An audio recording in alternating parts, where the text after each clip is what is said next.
Thank you all for coming this evening, and I hope you are going to learn something. This was a great project for me to learn a lot about Jefferson City's history. Working for the newspaper for several years, I learned bits and pieces, but doing this research project helped put kind of the sinew and everything together about it. As I say in the book, though, I want to clarify that this is not intended to be a comprehensive history of the city or in any way grab the entire chronology. I'm just telling the interesting stories, hoping maybe grab a few things that a lot of you are pretty noted historians yourself. Maybe a couple of things in here you didn't know already, and maybe we'll learn together here.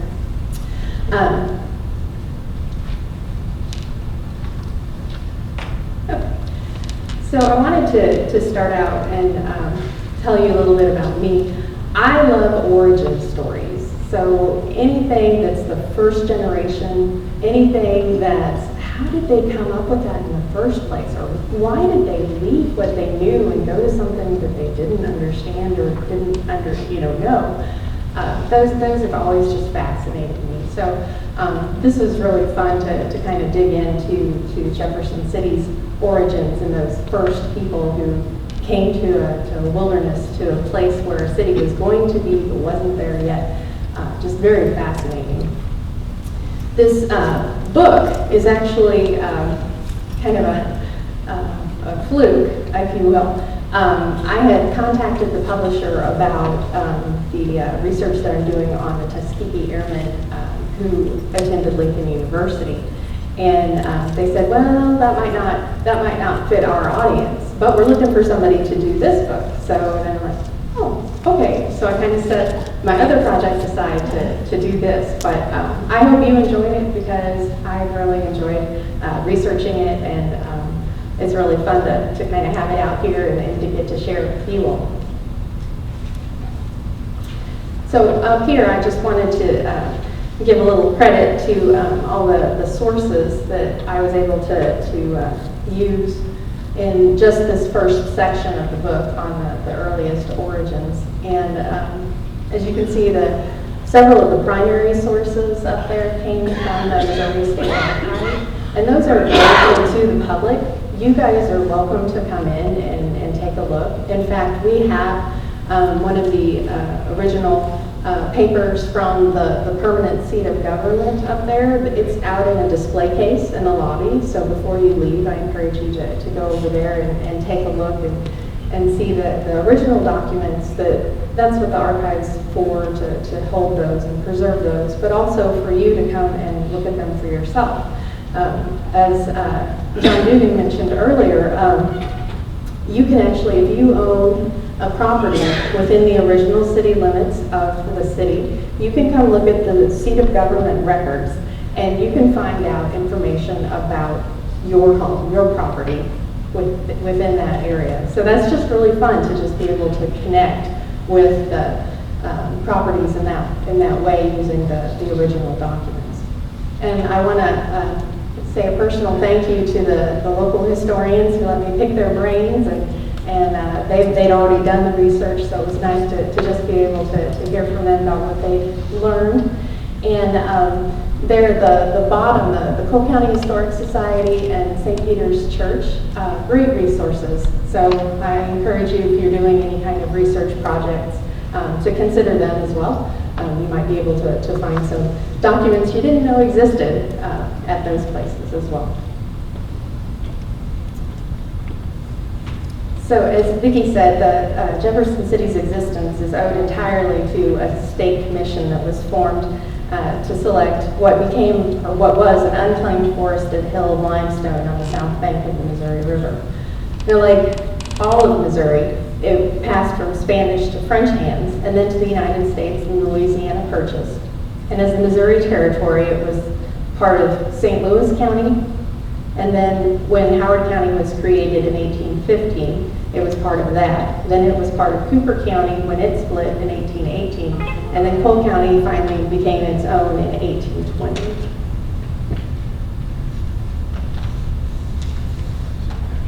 Now, there were only 2 settlements on the Missouri River within 20 miles either side of the mouth of the Osage at the time of the selection. And that's kind of key because the legislature had set that as their parameters. They had a certain amount of acreage that they needed, and then they wanted it within 20 miles either side of the mouth of the Osage. And there's Cote which is on the north side of the river on the Callaway County side, and then there was Marion that was on the west side of what became Jefferson City. And just to remind you, the river was the main transportation artery at the time. That's why the confluence of the Osage and Missouri was such a key point in their designation. So Marion was formed by pioneers from Tennessee as early as 1860, and their eagerness to host the future capital is apparent by the residents' eagerness to donate land. But flooding and boat access were issues to be considered. But Cote that was the prime contender. It was a French village, and Cote is French for hill without design. Trappers and fur traders were working out of that spot nearly as soon as Lewis and Clark passed by, and a village formed in 1808. It was the site of the furthest west War of 1812 battle in May of 1815. In 1820, it had about 100 souls and was the largest population center within that 40-mile range of the Osage River. Now, Jonathan Ramsey, he's going to pop up throughout the evening here, so remember his name. He was one of the most prominent men in the area, and he lived at Cote Sandison. He was Brigadier General of the Territorial Militia, and he was the state representative in 1820.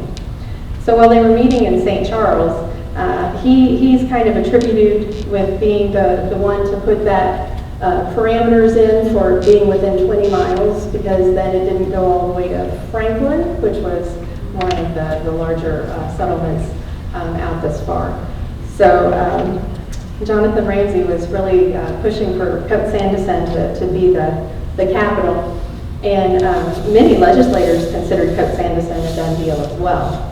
But land speculators and misused New Madrid earthquake land replacement certificates foiled the site's obvious selection. And so, a site avoided by the state's earliest pioneers who preferred the river bottoms and the richer soil of the North Bank was selected. The forested limestone cliffs up to that time were primarily used by the Mississippian people for mound burials stretching from Richmond Hill to Capitol Hill and to Osage City.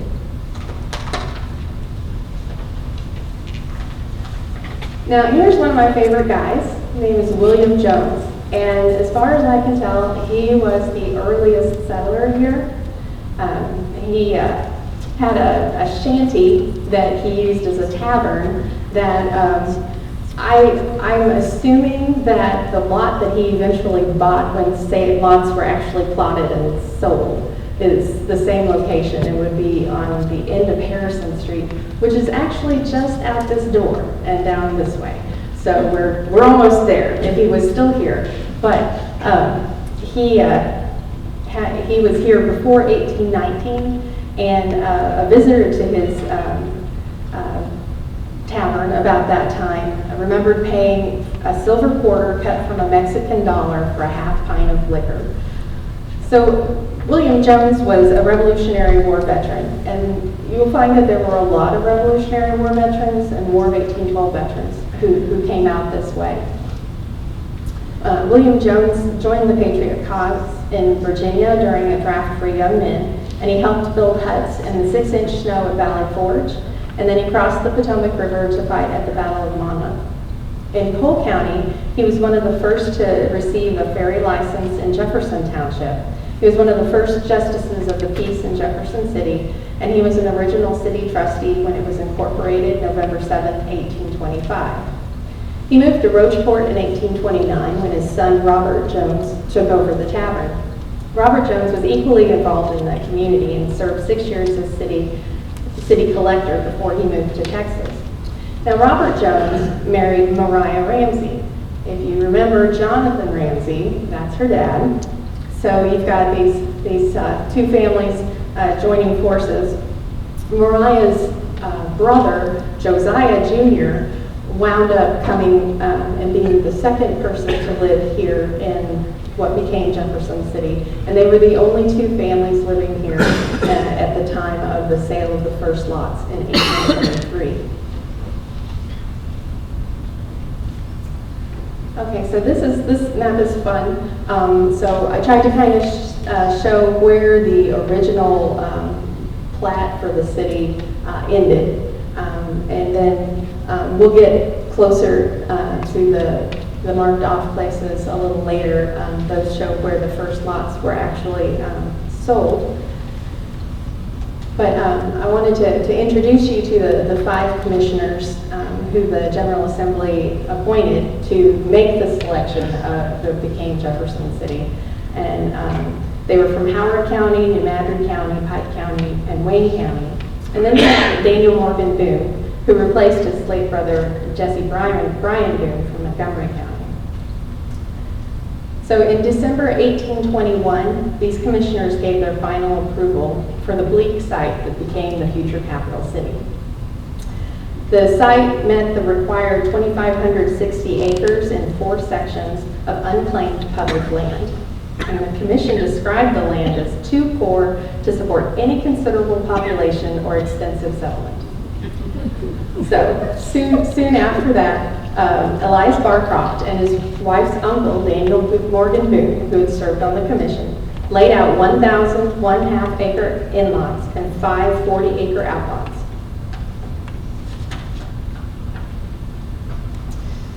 So I thought it would be fun to just kind of pull together some of the Boone connections, and I'm sure this may not be all of the Boone connections to Jefferson City, but these are the ones that I came across for this book.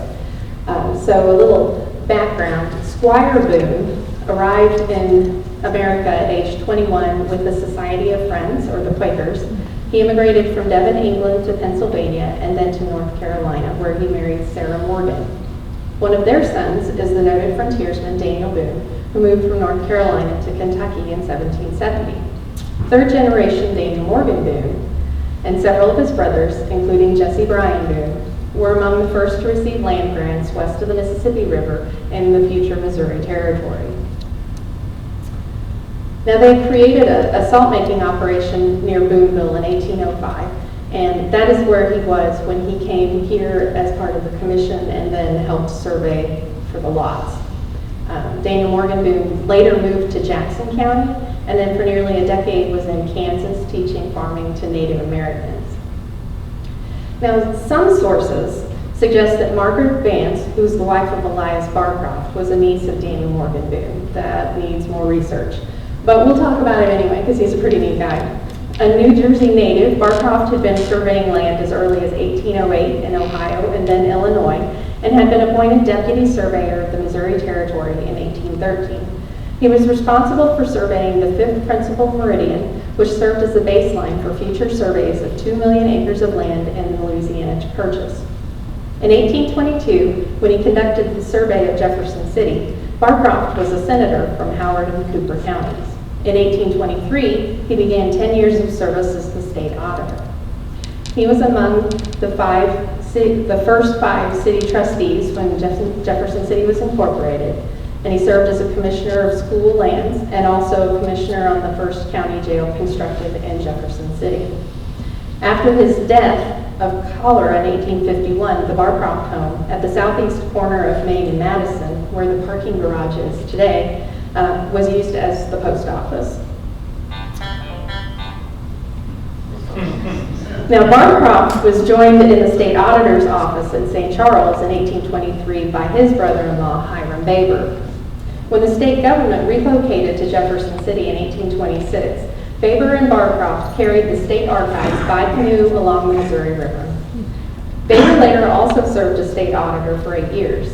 Born in Virginia and reared in Kentucky, Baber arrived in St. Charles County, where he met and married Harriet, the daughter of Jesse Brian Boone.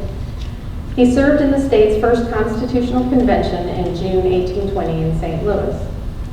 Apparently, he was quite a character. He was described as a reckless, fun-loving sort of man. He built a brick home, carving root hog or die above his front door. He lit his pipe with bank bills, to show how easily he could make money and how little he cared for it. He was involved in the ginseng and pine trade through his store in St. Charles, and when he came to Jefferson City, he recorded the first census in 1830 when we had 470 families and a population of 3,000. And then there's Wynkoop Warner. Harriet Boone Baber's sister Minerva married Wynkoop Warner, who was born in Virginia to Quakers and then moved to Ohio. He served 3 years during the War of 1812, eventually being promoted to captain in the 19th Infantry by General Andrew Jackson at the Battle of New Orleans. Minerva's grandfather, Daniel Boone, lived his last years with the Warners, who employed someone to take him hunting. And their oldest son, Theodore, he hid his apples and nuts in his great-grandfather's future coffin, which the elder kept under his bed. All right, now we're going to get to the fun stuff. All right, so the General Assembly designated May 1823 for the sale of 200 lots, which were to fund the State House construction. But the day only generated about $6,500, or about 1/4 of the money they needed for the building costs. So to oversee the sale of these lots, they appointed 3 men: Josiah Ramsey Jr., remember Mr. Ramsey, this is his son, and he was the second to settle in the Jefferson City area. The second trustee was John C. Gordon Jr. We'll talk more about him, but he was the first hotel owner, built the Rising Sun Inn across the street from the State House. And the third was Adam Hope, who was a Callaway County attorney. So then Duff Green was paid $16 for publishing the sale of lots, and Wynkoop Warner served as the auctioneer. Jesse Royston received $18 for serving the trustees as clerk. Royston was another War of 1812 veteran. He waited 14 years for Congress to reimburse him $80 for a horse he had lost while in service with the Mounted Kentucky Volunteers. When Jefferson City was incorporated in 1825, Royston was another one of those original city trustees. Now, another one of my favorites, Jane Ramsey Ewing. Guess who her dad was?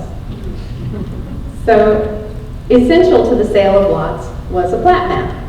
So Jane Ramsey Ewing painted the original city plat map, which was lost in the first State House fire in 1837. On a white canvas stretched across a 20-foot by 30-foot wooden frame, she painted Broadway red and all the other north-south streets green, the cross streets blue, and 200 lot numbers in black. But she was only paid $10, and at the time was also caring for her first child, Missouri Jane Ewing. Now remember Missouri Jane, because she'll come up again too. As a teenager, Jane Ramsey Ewing moved about 1817 from Kentucky to Callaway County, where she married lawyer Robert Allen Ewing, another War of 1812 veteran. She was remembered as one of our most distinguished and estimable ladies. Her husband served as Cote County judge, and their 2 sons each served in the state legislature. So, May 5th, 1823, Jane Ramsey Ewing's giant map is set up on a cleared space which would become Broadway.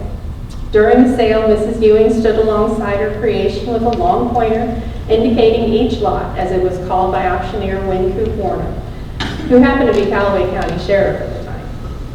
And Jesse Royston was there beside them to record the sales.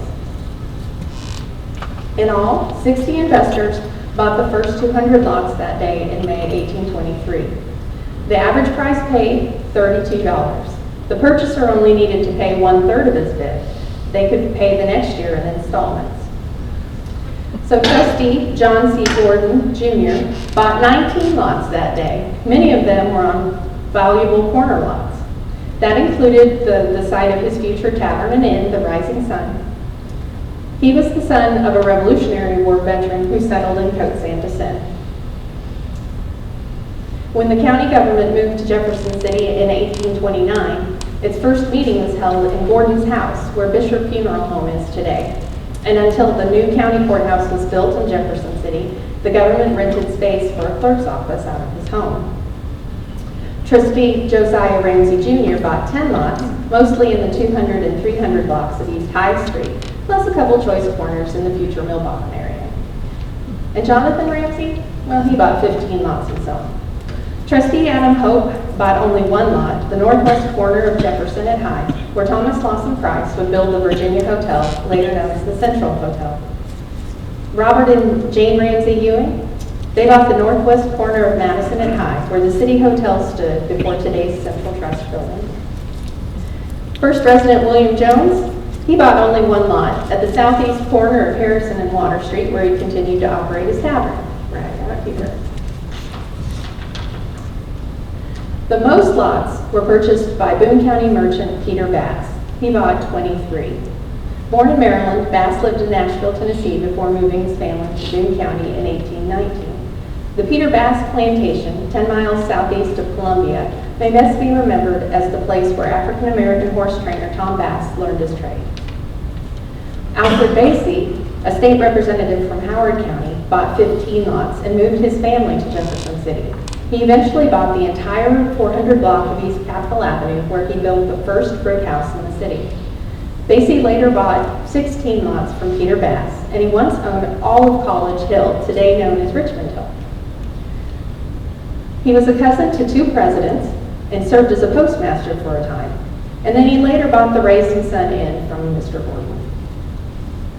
Christopher Casey, another Revolutionary War veteran, and the namesake of the local Sons of the American Revolution chapter, bought all 4 lots on the north side of the 300 block of Miller Street, about where the Simonson practice field is today.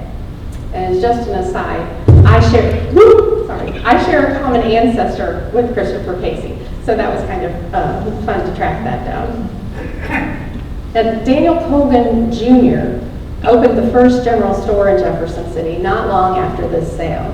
He bought one lot on the south side of East Main, where the First Presbyterian Church was built, and he bought one lot on the northeast corner of Harrison at Main Street.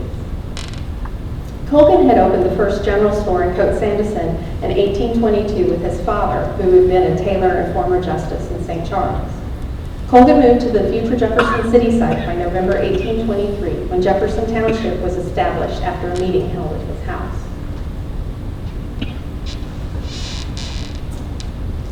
Now, the brothers, McDaniel and Stephen Doris, each bought 2 lots, all on Water Street. Their father, an Irish minister, had been integral to the formation of the Baptist Cumberland Association in Tennessee. The Doris brothers moved in 1818 from Tennessee to Calumet County, where Stephen, a doctor, served as a county court justice before moving to Cote County. Dr. Stephen Doris began as a surgeon's mate in the Kentucky militia during the War of 1812. A town proverb in the mid-19th century, keep a trottin', was attributed to Dr. Doris. The story goes that in treating a patient in the last stages of consumption, Dr. Doris asked him, "When had you felt the most relief?" And the patient replied, "When he rode a hard-trotting horse." So Dr. Doris's advice, keep a trottin'. Now, McDaniel Doris brought the Irish tradition of whiskey making. He was the younger brother and set up the city's first distillery on Water Street. Best I can tell, it was toward the end of Broadway Street on Water Street.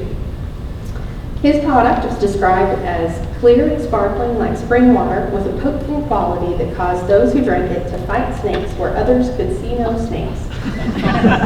He also made peach brandy and applejack. He would say his whiskey was as innocent as the same quantity of buttermilk. It was also said, if a man got drunk on it, it took a week to get him sober again. McDaniel Doris was described as having the most happy disposition, always rendering him contented with himself and the world, and thus no doubt greatly contributing to prolonged life. He was distinguished for an uprightness and honesty which never suffered the slightest taint of blemish. McDaniel Doris and Hiram Baber were the longest living of the original Jefferson Cityans from 1826. With the revenue of the sale of the first lots in May 1823, the General Assembly in February 1825 awarded the contract to construct the first state house to Cote Sanderson entrepreneur Daniel Colgan Jr. However, it was James Donica who actually completed the contract. Much of the city's early architecture can be attributed to Donica, including the first Cote County Courthouse on the same site as today's courthouse, and the first county jail at the southeast corner of Monroe and McCarty Streets. He also supervised the first construction at the Missouri State Penitentiary.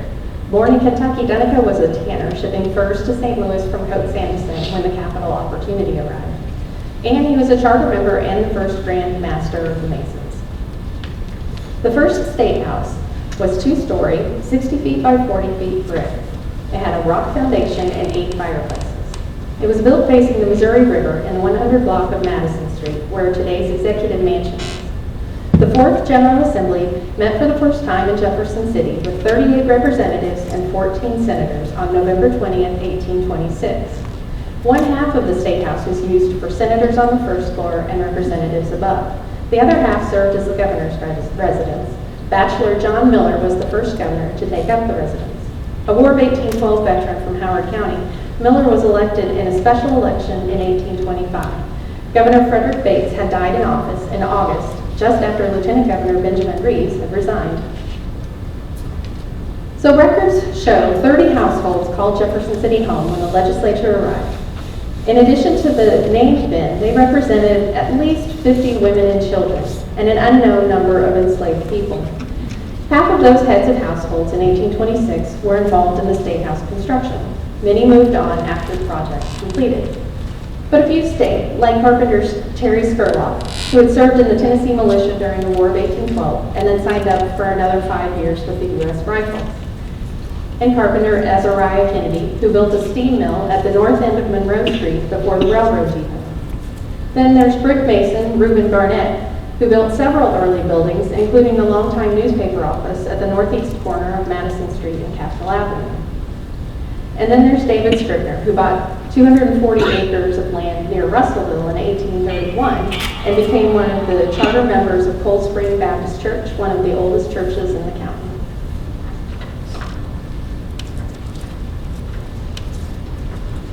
So if you're a Back to the Future fan, please forgive the crudity of this model. So most of the other half of the 30 residents in 1826 had bought property at the first sale in May 1823. Trustee Josiah Ramsey Jr. was named the first Jefferson City postmaster in 1823. Robert Jones and William Jones were operating their tavern. McDaniel Doris had his distillery in full operation, and his brother had set up his doctor's practice.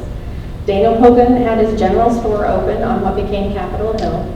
Revolutionary War veteran Christopher Casey was serving as constable, and his son Hardin Casey, a blacksmith, opened the city's first grist mill at the northeast corner of Madison and High.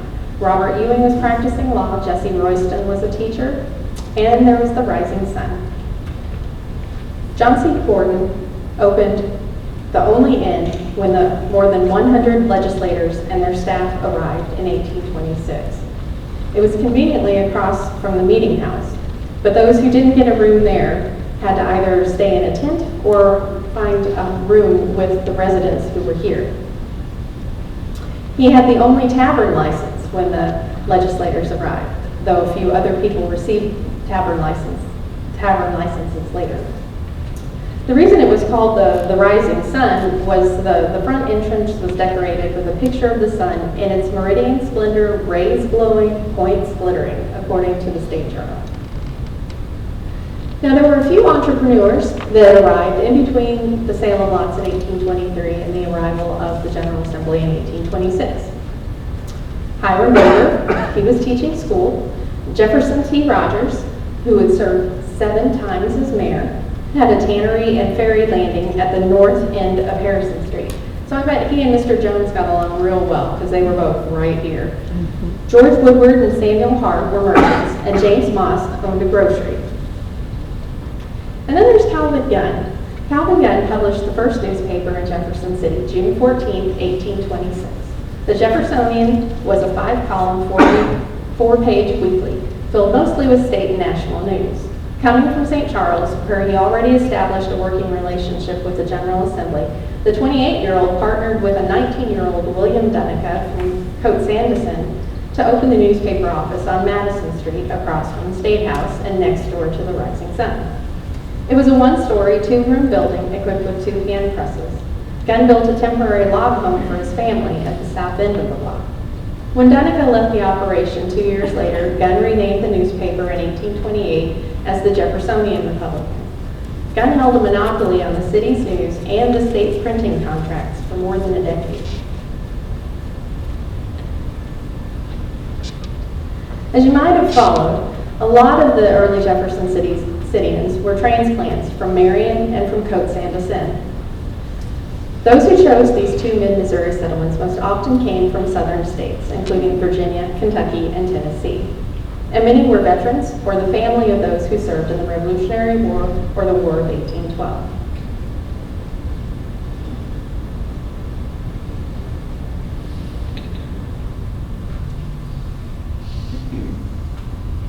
In contrast to the veterans and Southern pioneers, German-speaking immigrants were beginning to arrive in the city's first decade.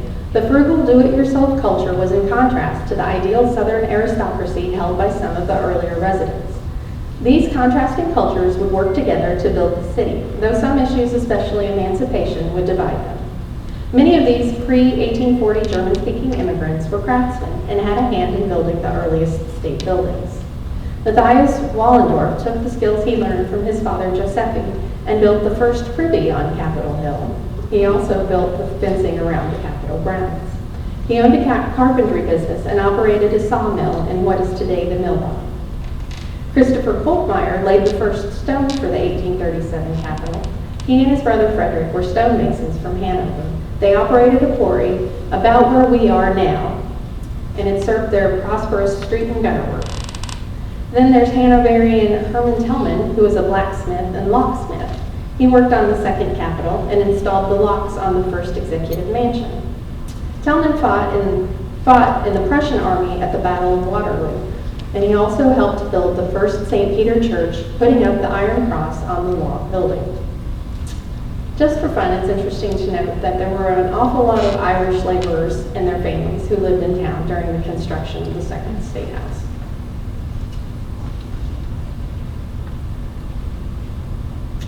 The first 5 German-speaking immigrants to be naturalized in Polk County arrived as early as 1834 from Prussia. Before the city of Jefferson was incorporated in 1839, several German immigrants already had set up successful businesses, developing both the uptown area and what would become the mill bottom. Philip Magerle from Württemberg was a saddler by trade, opening a shop and a home at 118 East High Street.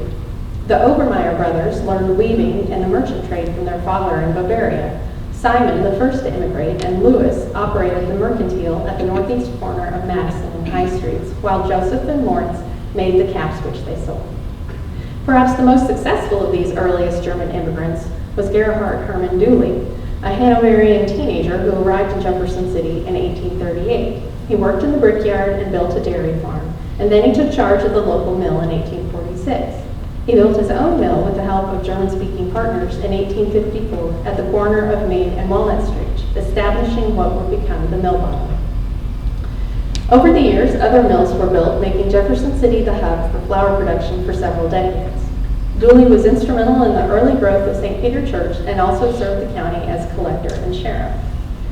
And then there's Charles and Christopher Mouse, who were teenagers when they moved to Jefferson City about 1839, under the care of their older sister Elizabeth, who had married Peter Miller. Eventually 4 other brothers joined them here. Charles and Christopher learned the building trades, and while Charles served in the Mexican-American War, Christopher joined the 1849 Gold Rush to California. Charles and his brother-in-law, Charles Lohman, bought the east section of James Crump's Missouri House, built in 1839, and now one of the oldest standing structures in town. Charles Mouse later built the Missouri Hotel across Jefferson Street, which he renamed the Union Hotel after serving in the Civil War. The Mouse family left Hesse to protect their father, a Lutheran minister. Charles became a charter member of today's Central United Church of Christ and donated the property on Monroe Street where the Christian Science Church was built. These are simply a few examples of the merchant nature of early German-speaking immigrants to Jefferson City.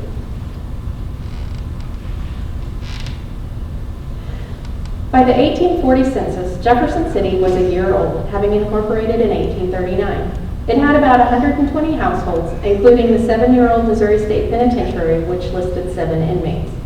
Heads of households included the first mayor and the richest man in town, Thomas Lawson Price, and future mayors, Ferryman Jefferson T. Rogers, newspaper man Calvin Gunn, and Marion transplant Jason Harrison.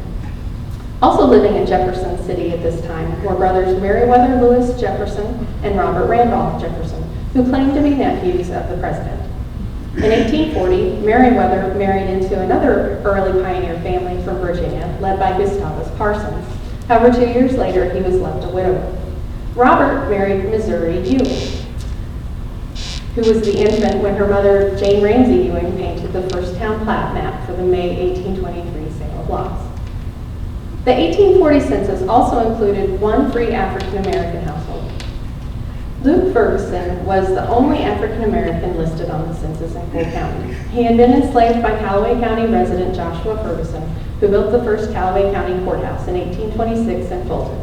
When Joshua Ferguson died in 1834 at Cote Dessein, he freed Luke, along with 2 other men, Adam and Ned, a boy Bill, and a woman Sally. In exchange, Luke and Ned were required to cause Bill to be taught reading, writing, and arithmetic at their cost and expense. Now, as we have seen, Jefferson City was created from wilderness by chance, but dedicated veterans and entrepreneurs took advantage of the opportunity to establish a capital city. Southern pioneers and German-speaking immigrants together formed the early foundation that helped the city retain the capital throughout the next